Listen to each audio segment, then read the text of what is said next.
George Galloway was the Labour Party representative in Parliament from the city of Glasgow beginning in 1987 till 2003 when he was expelled from the party by Tony Blair over the Iraq War. He describes himself as Britain's most outstanding political figure and is currently a prominent columnist, author, and host of the mother of all talk shows on YouTube. Please welcome George Galloway. Welcome to the show. Thank you very much, Jimmy, and congratulations on those outstanding achievements. I had a few after I got expelled myself. I won twice as an independent against Tony Blair's Labour Party and spent almost 30 years in the British Parliament. So I recognize a high achiever, and you, man, are really breaking records. 1 million subscribers on YouTube. Thank you. 100,000 on Rumble. Well done. You deserve every one of them. So I'm glad we have you here with us because Claire Daly, who's one of our faves, she gave a speech about the Iraq War, and I wanted to play it. It's only about a minute long. Let's play a little bit. We have just passed the 20th anniversary of the Iraq War, a war where over 1 million people died, where people still grapple with the after effects of the use of depleted uranium, where nobody has been held to account, for a country torn apart and a region plunged into chaos. And we have a responsibility to look back and ask, how did it all happen? Well, it happened because the people in power told us over and over things they knew were not true. It happened because a compliant media failed to ask the questions and parroted those lies day after day, beating the drum for a war of aggression dressed up as a battle of democracy against authoritarianism. So now, as another country is torn apart, another region turned into chaos, at this uniquely dangerous phase in world history, we see the same people again, baying for blood, not their own of course, seizing the moral high ground, condemning peace as appeasement, bellowing that the only option is escalation. Well, you really have to ask yourself the question, why in God's name would we believe these liars now? We need peace and we need it now. Now, I just wanted to, let's bring in George Galloway on that. Now, why she reminds me of what you said to the Senate in the United States. Now, why is it there's only a handful of people like you that it seems to be in the United States, there's only a handful of people that speak out like that? Well, she is Joan of Arc. She is La Pasionaria, Dolores Ibarruri. She is a fighter of the very first rank, and that speech ranks with any anti-war speech that I have heard. And the reason is she's got courage. She does not want anything from the power, and nothing that matters to her can be taken from her by the power. And that's what's required. Moral courage, moral fiber, as my old mother, nearly 90 years old, would call it. The ability to say that there are some things greater than self and sacrifices that may need to be made. They're not, after all, asking you to sacrifice your blood like other people. They're maybe asking you if you're prepared to sacrifice high office for speaking the truth and standing up to power. And that's what Claire Daly does. It's what I tried to do in the US Senate in 2005 in a speech, an occasion that has lived, partly because, as you say, it's not often repeated. We have the misfortune to live in a time of moral dwarfs, of pygmies in the international political arena. Which means that those of us who are at least a little taller than a dwarf can stand out against the prevailing landscape. But that time will pass, Jimmy. Our children will have more courage than we, more knowledge than we, and they will change the world. Of that, I am certain. Well, I want to play your speech that you gave in 2005 in front of the U.S. Senate. They were investigating the UN's Oil for Food program in Iraq prior to the war. And you're speaking directly to Republican Senator Norm Coleman. So this is pretty powerful. Let's play it. Now, Senator, I gave my heart and soul to oppose the policy that you promoted. I gave my political life's blood to try to stop the mass killing of Iraqis by the sanctions on Iraq, which killed 1 million Iraqis, most of them children. Most of them died before they even knew that they were Iraqis, but they died for no other reason other than that they were Iraqis, with the misfortune to be born at that time. I gave my heart and soul to stop you committing the disaster that you did commit in invading Iraq. And I told the world that your case for the war was a pack of lies. I told the world that Iraq, contrary to your claims, did not have weapons of mass destruction. I told the world, contrary to your claims, that Iraq had no connection to Al-Qaeda. I told the world, contrary to your claims, that Iraq had no connection to the atrocity on 9/11/2001.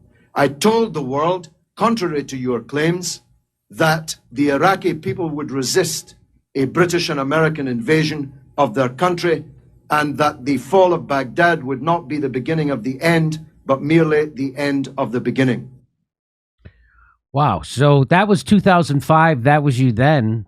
And you became, so you got kicked out of the party for being so vocal against the Iraq war. That's what happened with Tony Blair?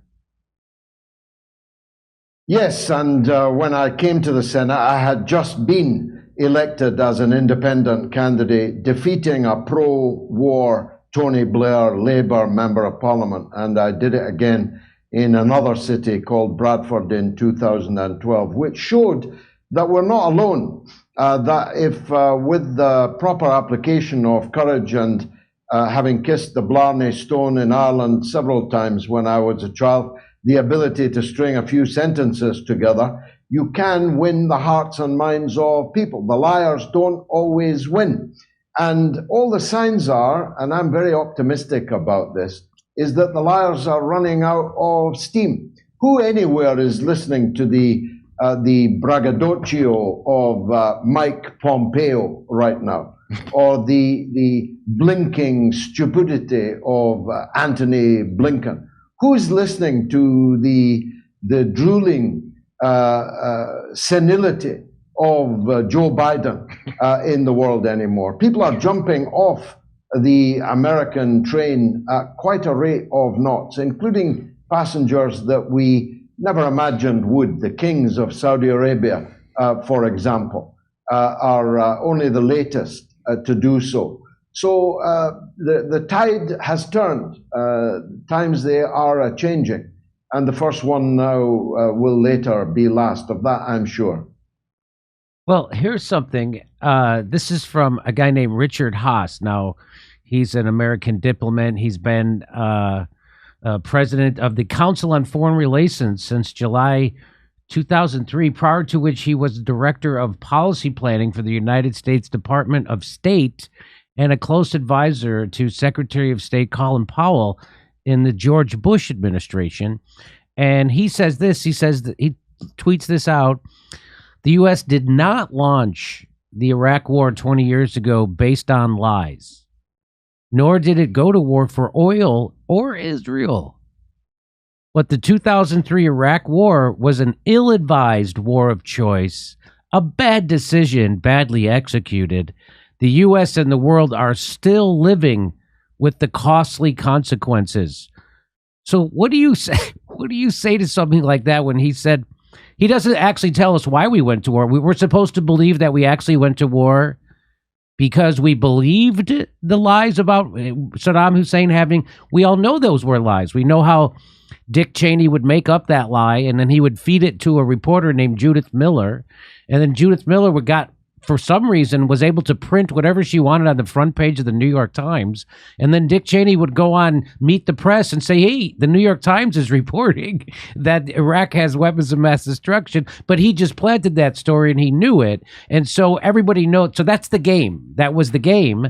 And we all know about the prospect for a new American century, right? Which they had, well, at least General Wesley Clark admitted that they had all planned invading all these countries before 9/11. They had a list of all the countries they wanted to invade: Iraq, Iran, Libya, the Sudan, Somalia, and Syria. And so let me just throw it to you. What do you make of when someone like this says that?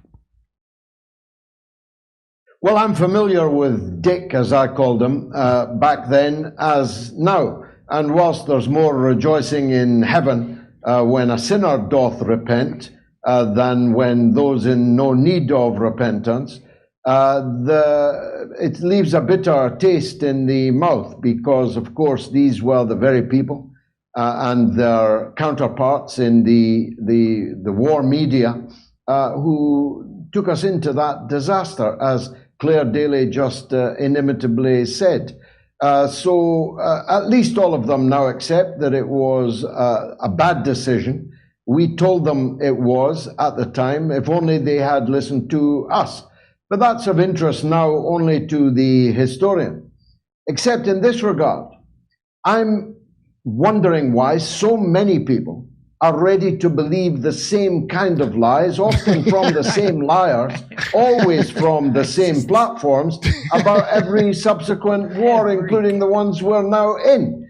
That's the point at which I despair about the human condition of some, if not many, that a man who now tells you that he was entirely wrong about something of such consequence, which led to the deaths of millions, which cascaded fanatic hatred across the world, which gave birth to ISIS, which led to 10,000 beheadings, explosions, terrorism all over the world. The people who got that wrong now tell you that they're getting Ukraine right.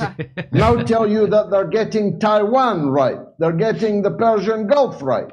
Well, you know, I know that the American dream, you had to be asleep to believe it, but you'd have to be crazy to believe these people who are now proven liars and admitting that they got this completely wrong. Talleyrand was once famously quoted when a friend told him that one of his enemies had committed a terrible crime in invading a principality somewhere, said it's worse than a crime, it's a blunder. And this Iraq experience was both a crime and a blunder. And that is unforgivable. Well, I like what Tim Anderson tweeted out. He said, right, a well-meaning war of aggression. No lies were told. And, of course, he shows Colin Powell, of course, lying at the UN. There was all a pack of lies, and we find out that, you know, nobody believed it. And that's just how you sell a war. And that was his job, to sell a war. And Colin Powell was a war seller. And I don't know why a lot of people gave that guy credit for nothing. He was not a hero. Took a lot of balls to tell that lie. It took a lot of balls to do that. So a million people got killed because of that. And you know, I don't want to let off. It's the same stuff, right? So now you see Ben Stiller, and you see who's the other the guy from Fast Times at Ridgemont High. What's his name? Sean Yeah, Penn. it's not just like the same You see people. John Stewart. You see all these. right. Go ahead. What? It's not just that, like they're kids too. Yeah, like Cheney's kids. Cheney's kids, right? And so now I just want to remind people that just like the same thing now, you know, you turn on The View, they're very pro-war, they're very pro-censorship, they're very all that stuff. So now we'll show you, here is Margaret Kimberly reminds us that Oprah Winfrey was helping sell the war. Even Oprah got in on the act, featuring in October 2002, New York Times reporter Judith Miller. The U.S. intelligence community believes that Saddam Hussein has deadly stocks of anthrax, of botulinum toxin, which is one of the most virulent poisons known to man. Liberal hawk Kenneth Pollock And what we know for a fact from a number of defectors who've come out of Iraq over the years is that Saddam Hussein is absolutely determined to acquire nuclear weapons and is building them as fast as he can. And the right-hand man to Ahmed Chalabi. And so, do the Iraqi people want the American people to liberate them? Absolutely. In 1991, Iraqi people. I hope that doesn't. As if the people in Iraq want America to come bomb the shit out of our country. No, they don't. Didn't that guy Chalabi end up aligning with Iran in the end too? By the way, I don't know. Man. I think he switched up. Oh, did he? Yep. So let's watch. So somebody in the audience actually pushes back against Oprah, and watch this. When one guest dared to express doubt, Oprah would have none of it. I just don't know what to believe with the media. Oh, we're not trying to show you propaganda. We're just showing you what is. This is what it is. Okay, you have a right to your opinion. You know right. Wow.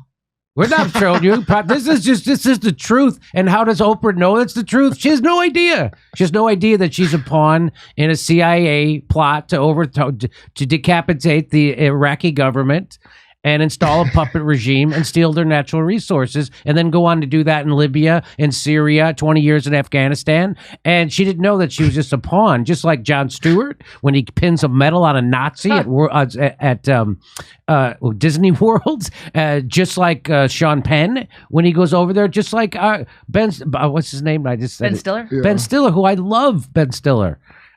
Such a great, I love that guy. But again, I don't understand how these people don't know it's the exact same thing. It's the exact same playbook. And they're all being used by the CIA and the military industrial complex to foment murder for profit. Kurt, you want to say something? Do you remember how hard she was on the guy that wrote the fake drunk book? Yes. And she couldn't believe the balls of him to lie about that. The extent of his addiction. I do remember that. Yes. George, and now, before I bring George back in, I just want to show it's currently happening today. Now, here's the news. Here's a news reporter talking to a congressperson who's actually speaking truth and sanity about the Ukraine war. Watch what the news person does. Now, you're asking what happens if we just pull out of Ukraine. Right. Let me ask you a question back. Why can't we push for a peace deal in Ukraine? But then why is war the only answer? The Russians will be rewarded with territory for invading a country. I'm sorry, Ukraine is not the 51st state of the United States. No, but so there it is in the United States. We have, that's supposed to be our top news show, 60 Minutes, and they're just top of their lungs, full speed, 240, going for pro-war narrative, and not a skeptical question about the pro-war narrative. Do you think she would say that? Yeah, why are we in Ukraine? You think the reporter would say that? That's the congressperson, and then the reporter's like, we gotta be in there, we gotta have war. And so now you know why this is acceptable to Americans. These are the American military bases all around the world. That's how many military bases there are. If you spin the globe, they're just everywhere. Look at all the ones we have around China. Look at everywhere. Every part of the globe. You can't get away. What if they attack us? Even in the middle. What if we get attacked right there? Look at all the ones in Central America. Yeah, we got Look at all the military. They're spreading democracy. It is unbelievable. Look at this. This is surrounding Russia. Russia, Iran. Look at this. The only thing I've ever seen this thick pop up is if you go on the sex offender app. It's about as many as there are military bases. So let me bring back in George Galloway to comment on this crazy upside down world we have, where the entire media is on board for more war, and people are okay with this kind of military expansion and imperialism. That's just what it is by the United States. And by the way, this is the way all empires end. America's ending now. George, go ahead, take it away. Yeah, I mean, to paraphrase Donald Rumsfeld, it's not America's fault that these countries have placed their land so close to your bases. The reality is that the empire is overextended, just like the Roman Empire ended through overextension, through the debasing of its own currency, through its moral and societal degeneracy, through not being able to, in the end, pay enough to the local satrapies to keep them in the empire team and so on. All of these things and more are actually being played out right now. And the birth of this new world, this multipolar world, is taking place in front of our eyes with such rapidity that it's quite startling, even for someone like me who spent a long time, all of my life, fighting for this very outcome that has now hoved into view. The old world is dying, the new world is being born. We do live in a time of monsters, yes, but the monsters are fading. And the new world, the India, the BRICS, the Iran, the Latin America, the Africa that I've just been talking about on my own show this evening, 1 billion people with all these treasures underneath their soil, and they haven't even started looking in their waters yet properly. All of these places will, in the lifetime of our children, be powerful, rich parts of a multipolar world, the era of Anglo-Saxon domination. For that is what it is, Jimmy. The West, as we loosely define it, including Australia and Japan, neither of which is remotely in the West, is only 13% of the population of the world. And moreover, many of the people in the 13% wholly oppose the use, and many more have not received a penny or a cent in benefit from the period of our domination. But it is rapidly coming to an end because the emperor, to continue my Roman metaphor, has no clothes. And more people can now see it, and more people are ready to say it. Well said. Go to jimmydore.com to see my new stand-up special, COVID Lies Are Funny. For only $10, you get to become a premium member, too. And come see us do our live shows. We're going to be doing stand-up comedy in Milwaukee, Nashville, Honolulu, Los Angeles, Northampton, Massachusetts, Syracuse, New York, Cohoes, New York, Hartford, Connecticut, Baltimore, Maryland, and more. Go to jimmydore.com for a link for all those tickets.